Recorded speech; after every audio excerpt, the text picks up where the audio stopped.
Hello everyone, hope you're doing well. I thought today we would go over the new Battle Pass's Warbond shop just to kind of give my picks when it comes to what's on offer.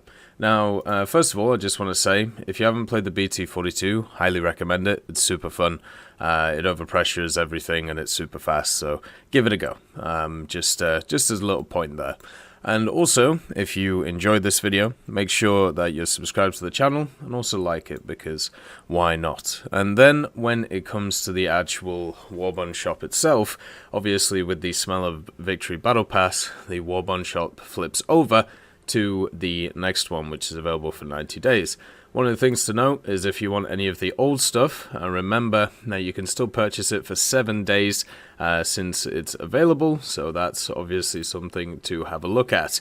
If you, all of the Warbonds that you actually get from this Battle Pass can be used on the old one, as long as you do it within that 7-day period. So looking at the new Battle Pass, there is 6 vehicles as usual. So we have the Jervis, the H81, the Grant, the AMX-13, the BV238, and the PR1204. Also, there is the return of the camouflage box, so this is obviously really useful for a lot of people. I know that a lot of people like to pick these up, so you can kind of put camouflages on your vehicles, so make sure to get this if it's available, or you get enough. Also, you've got Lucius Lizzie, sorry Truss, you know, Liz Truss came in, assassinated the Queen, and then left, and now she's immortalized as a decal in War Thunder. So, is how it is. Now, when we have a look at other things, there's also all of these decals which are on offer as well from previous Battle Pass stuff, and also Warbond stuff if you want to pick it up. And of course you have the standard camouflages and the talismans which turn up as well. I actually got some pretty good talismans last time, so hopefully we can continue the trend. Test drive wise, you got the Zeleniakov, the TAM2IP, the Sea Vixen, and also the G-Lynx. So those are the 3 that are on offer. All of them kind of have different playstyles, they all cover different parts of the game, so all of them are going to appeal to different people as, you know, they go through. The Zeleniakov, I've heard, at least right now, the high-tier Soviets are very good at the moment when it comes to naval forces, so the Zeleniakov can get you up there. It's obviously not the best vehicle in the world. It's the Chapayev, I believe, or very close to the Chapayev. It might be the other vehicle that I'm thinking of, but it has very good 152s that can put out a ton of damage going forward. Then you have the TAM2IP. This is a pretty decent vehicle when it comes down to it for the Germans. It is at 8.7 though, and the meta BR for Germany is 9.0, 9.7, and 10.0. So it can get dragged up quite a lot, but it'll still do well with its APF SDS. It's just lack of thermals is a bit of an issue. Sea Vixen, if you want a very different playstyle when it comes to jets, so one of the lowest BR vehicles which has access to AAMs, and it only gets red tops and also fire streaks, so not the strongest AAMs, but they can be really fun to play. And as I said, it has a very unique playstyle.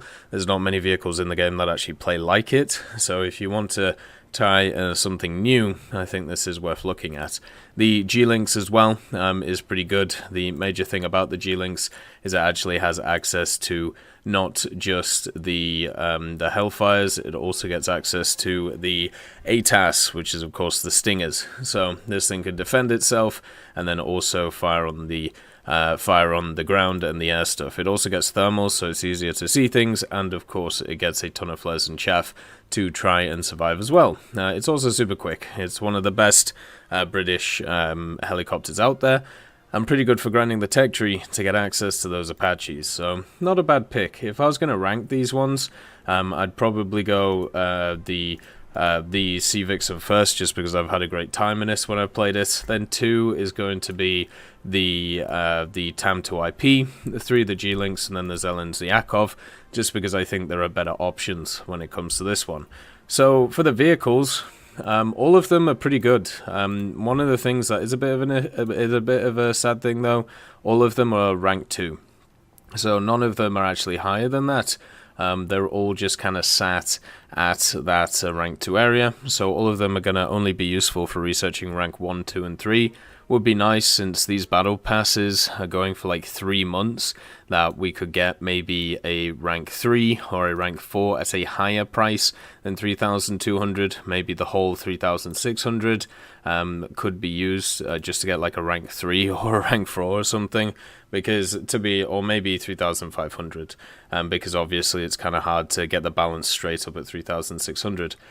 But looking at all of these things, they're all good vehicles, they're just not high ranks, so it's a lot of effort to be able to get them. And obviously you play the battle pass anyway, so you get the things done, but you do need to also do the special tasks in order to get access to them. So talismans might be a better idea if you were looking for something a little bit higher, especially with these ones. They're just random, so that's the problem. It's a little bit harder to do, because you might get unlucky and you might kind of get screwed, right? And that's what's always annoying. So looking at them, so you got the Jervis. Now the Jervis is really interesting because it joins a bajillion destroyers for Britain, which are at 4.7. You can see all of the tech tree ones, there's 5 of them, and then also you have 3 4.7 premiums, plus the Hider, by the way, which is also 4.7. So you're never going to have any issues with the 4.7 lineup when it comes to the general tech tree. Now the Jervis, as you can see, has access to those 3 dual-mounted 4.7-inch guns. These are fantastic. They put out a ton of damage going forward, and it also has quite a lot of AA defense on the back. It has a quad 40 dual 420s, and then also 2 single 20s as well, plus it has torpedoes in the back, which is really nice. It also has 9 torpedoes, which is kind of weird. Usually these things are kind of symmetrical, but not this thing. So it has a 5 stack and a 4 stack. And just from like general use terms, this thing works really, really well, because it doesn't have a limited back turret, meaning that it can aim really well this way and aim really well this way. So you can angle the machine like here and then get all of the guns on target to something which is over here or over here, meaning that you can create a small silhouette while also putting out a ton of firepower. The guns, the 4.7-inch guns, are some of the better ones at 4.7. You can see that they have a 6 round per minute like fire rate. No, sorry, a 6-second reload speed on the guns on the standard one, and then even a better first stage. So you can just keep pumping damage over and over and over again. And since this thing is rank 2, you can, research all of the 4.7s here and then use these alongside of it and do really well. It also has really good rewards for its SL, so you can just print SL with these things. A lot of the destroyers that Britain has are very good at just pumping SL, and the Jervis is no different. The only thing that sucks is, once again, it's a rank 2, and since it's a rank 2, you can only do half the dailies and none of the specials with these things, which sucks. For China, you get the H81A2. This is the Warhawk. It's a really good starter vehicle for China if you want to get into the tech tree proper. What it has access to is 2 12.7s and 4 7.62s. The 12.7s are in the center, where the 7.62s are in the wings. The vehicle is very good when it comes to general, like staying above the enemy and then firing down and then forcing them into the ground and then attacking. Not too good at the whole turn fighting thing at its 2.3 BR, but it also gets access to a 500-pound bomb, so it's useful in ground forces. Also, with the 12.7s, they can pen up to 30mm, so stuff like Panzer IVs, you can actually top down and then hit them, so it works really well. And at 2.3, there are a few lineups that it can run with, so overall not too bad for the vehicle itself. I would say that this one is a decent pick. It's a really nice one, as I said, to start the tech tree off with, and since there's a lot of copy and paste stuff for China, especially in aviation, it's nice to get past a lot of it. You also have the P41 in the tech tree as well, once you get past, the H81A3. But you can research a ton of the tech tree with this thing. It's just a rank 4 and above, you're kind of left high and dry because it's a rank 2 once again. The next one is the Grant. The Grant is actually really cool, but it's probably the weakest out of all of these. unfortunately, and that's kind of sad. And the reason why it's the weakest is because you already have a banger lineup for 2.7 for the Americans. You got the P40E1 that you can bring along, P39 as well, the P40F10, and then you have the Stuart, the M3 Lee, the M4A3105, the M60 MGMC, the other Stuart, and also all of its other friends, the Locust that you can bring along and have a little bit of fun with, and also another Stuart. So the Grant, in like terms of is it useful or is it, is it bad, it's a completely fine vehicle. Like I was playing around with the standard Grant in the British tech tree and also the M3 Lee doing one of the history pages event. I had a really good time. The 37 works very well. It pens the vast majority of stuff you face. The 75 is a good donkey gun to finish off Panzer 3s, Panzer 4s. It struggles if it goes up against T-34s, but what doesn't, especially with the armor that they have. But the main thing is you have a really good contrast of different guns, and also if you angle it properly, the actual armor's not too bad. Like, it's not great, but it's not terrible. And people have to learn to like shoot into this area here, which not many people know about, or they shoot this area and hopefully it goes through. But if you angle it, as I said, it's not as easy to go through. So this vehicle's pretty fun, and once again, it has a really good lineup. But because it has a really good lineup, I think it's kind of, useless. There are better vehicles in the tech tree to use this in, so it's just one of those which kind of gets left at the side when you want to, have a bit of fun with other stuff. It does have inherent issues as well. Obviously, with the way that the guns work, it can be sometimes really hard to get them on target, and also, at the same time, by the time that you've researched this thing, or researched the M3 Lee, which is very similar to the Grant, you probably have a good idea of what's going on. Yes. Go on. Get moving.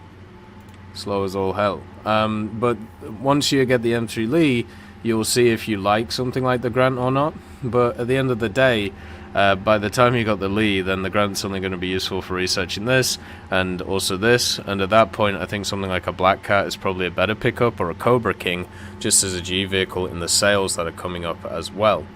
So that's, something to think about. The next one is the PR1204. Now this one is actually quite good. Now, it's a bit awkward, though, I think is probably the best way of putting it. It's kind of counter to what you may think you're supposed to do in it. So when it comes to a few of the vehicles, you have the 201M in the tech tree, you have the 206, you have the 161 late, and then you have the 1204 late right here. So the difference between the standard tech tree one and the 1204 is not really that much when it comes to actually its usefulness. So this one has a dual mounted 25 on it, which is the useful part of it. The grenade launcher is just a little bit of fun, doesn't mean anything. And then it has a rocket launcher and coastal mines, which are kind of useless, they're only useful in very specific scenarios. Whereas the 1204, which is sat here at rank 2, it kind of gets rid of all that gaff and just has the 14.5mm KPVT dual turret and also the 76mm on the front. So the thing about this, it has mines, don't take them, but it has a bunch of other stuff on it which is quite nice. But the way that you actually use this thing is you switch over to your secondaries and you use this to annihilate vehicles. The KPV machine gun is insanely good at killing stuff. When it comes to smaller machines, you can just rat-a-tat them really easily. So you just point your bow away from the enemy and then just keep going, and then with this thing. You actually don't use the 76mm. This is just kind of here for the AI to have a bit of fun with. Maybe if you want to do some damage to larger ships, but at that point you're going to die anyway, so there's not really much point. The survivability of this is not high. It doesn't have a lot of crew, but if you can get in a good scenario where you're going away from the enemy and also using the KPVs, you can do a lot of damage in this thing. And at 2.3 as well, you have a pretty cool lineup for the Soviets. the 1124, the 123K, the 123 bis. All of these are just quite fun to use, so this slots in with it pretty well. I think I would rather have this though, which is of course the 123K. This has a lot of speed on it. It also has the same set of KPVs on the back, just not in a turret, and you can do as much damage, if not more, because it's easier to get away from the enemy. So I think the 1204 is pretty weak, but it does have some quite nice things to it, which mainly include the guns on the back. The BV-238 is a mammoth of the vehicle. It's absolutely huge. This thing isn't that useful in any game mode apart from aerialistic, really. So in ground realistic, it has a really nice bomb load of 2250s, but it's the size of a house. So it's really, really easy to shoot down. And also, if you get all those bombs off, you might do a bunch of team killing by accident. You might carpet bomb an area and not get anything. So it generally isn't that useful. Usually it's better to do like targeted strikes with vehicles, something like the HE-111, for example. The H-16 with a 2500 kilo bomb is probably better than the BV. In Naval, you have the same issue. It's got a decent lineup around it of destroyers and stuff like that, but it's very easy to snipe out the air, and generally Naval AA isn't great at sniping stuff out the air, but when you're the size of Venus, it's not that hard to do. In aerialistic, it's one of those vehicles you play, and you can just saunter around the air, kill a bunch of bases, defend yourself really well, and, not really care about the enemy team that much. This thing, if it gets down tiered, you can't kill it. If it's at its tier, you can kill it, but you'll probably trade while killing it, and the same thing as when it's in an up tier. It's got speed at high altitude, it spawns at high altitude, it has a ton of engines, and has ridiculous armament to keep it alive. It has 2 sets of quad 30mm, it also has another quad 30mm here. Then you also have some, I think these are the 20mm on the top here. So yeah, you have the 20mm on the top and then another quad in the front. So if you are coming from the rear to attack this thing, you are running into 12 13mm. If you come from above, you're dealing with two 20mm MG151s, which is really deadly. And then if you're coming from over here, you have to deal with, once again, either two 20mm or 4 13s, none which is easy to do. Even if you come from the bottom, these things have really, really good arcs on them. So you can see vertical guidance minus 60 degrees, and these ones are mounted on the wings. So you literally have to come from like below here to attack it and not get hurt, and that's really, really hard to do. So yeah, it's an absolute pain to kill in aerialistic, to the point where it's usually better just to leave it and just move on to another target. So for me, this is a really nice pick if you enjoy aerialistic and turning your brain off. You know, we all like to do it. Sometimes you want to watch a show and also play War Thunder as well, and maybe naval queue times are a bit too long, so you just hop in the BV and have a bit of fun. It's a nice vehicle to play, you know, it's enjoyable. It's just not what you class as like a really hands-on, you know, get yourself sorted and get yourself, you know, to grips with everything and keep focused. If you are looking for a vehicle like that, then you have the AMX-13 M24. This thing is really nice. I've played it a lot. Unfortunately, it's rank 2, which kind of sucks once again. But what you can do is you can bring it in with a rank 3 lineup at least. So the M4A4 and then the ARL44ACL1 as well. They bumped up the FL11, so you can't bring it with that, but you can with these two. And it's pretty fun. It's also got a buff recently, so they added this stabilizer to the vertical on it. It wasn't actually there all the time. Even without the stabilizer, it was pretty nice. I think it worked pretty well. The survivability is not great on this thing, but what is great is its actual light tank effectiveness. So it has access to scouting, which is really good. It also has access to smoke grenades, so if you need to reposition, you can do. The AMX-13 chassis, which this thing is based on, is pretty maneuverable, being able to get into, you know, places quickly compared to others. It also has access to a 50 cal, so against like other light machines, even if your gun gets taken out, you can still be useful. And overall, I've just had a really, really good time in this thing. You know, the M61 shot at this BR does really well, especially with the vertical stab.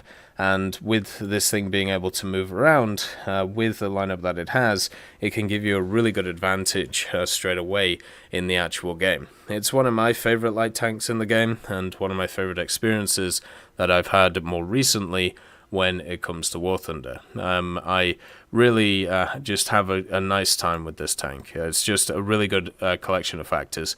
Really good turret, good gun with it, and decent chassis with the 50 cal as well. So if I was going to rank these things, I would put the AMX-13 M24 first, just because it's a really fun vehicle. It has a lot of cool factors to it, and just generally plays really well. And it's also part of one of my favorite tech trees in the game, the French ground tech tree. Number 2 would be the HMS Jervis, just because you can get access to that really nice 4/7 Destroyer British lineup, which you can use for events and also use for dailies and specials, and you can run it with it, which can be really nice to do. Number 3 would be the H81A2, just because once again, getting into a lot of the cool Chinese vehicles to run with the ground vehicles, and also this one actually works very well. You just got to worry about the overheating of the engine, and also getting into a position early so you don't have to worry about the enemy coming in. Number 4, I would probably say the BV238, just because it's one of those vehicles which in general, you can, even though it's limited to like air realistic, I've really enjoyed the idea of just kind of relaxing and, just bombing a ton of things and then going to the next thing and then bombing them.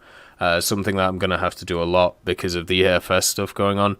Number 5 would probably be the Grant. As I said, very similar to the Lee, so if you like the Lee, you're going to enjoy this thing. I do enjoy playing it. I just think that it's in a lineup which the lineup is way too good for it, so you just don't actually fit it in the lineup, which kind of sucks. Even the Lee struggles to get into that lineup right now, so for me, I don't think it's needed, even though it is a good vehicle. It's too similar to one that you already have, and the actual bonuses you get on it are not really enough to do that. And then the last one is the Project 1204. Now, the 1204 does have the 14.5s, which mean that it can annihilate boats, which is really good, but the lack of survivability on it really hurts it, and also at the same time, I don't think you need it once again. The Soviets have a really nice 2-3 lineup, and they start getting into those armored boats and also those quick boats. I think the 123K is a much better option than this thing. So I would definitely say it's worth going for other options. So all of the vehicles are good. It's just some of them all of these vehicles that are available in the Battle Pass, they're all good, right? They're just, some of them are good at specific things, while other ones are good at everything.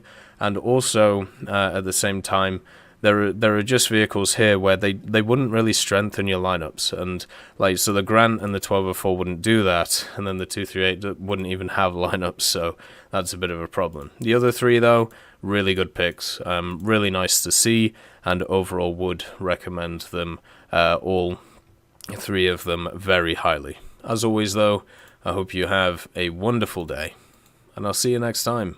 I'd like to thank Forge, Siegebreak, Carrion Crow, Nicholas Richardson, Elove Goat, Pyman, Winter Scientist, Merciless Reaper, Orange Tail, Teddy, Daniel Stanton, Moxie, B. Young, and also Sem Arslan, Wilkski, Uncle Bean, Derek R., Bareen, Lafouche, and Samuel Slick for supporting the channel.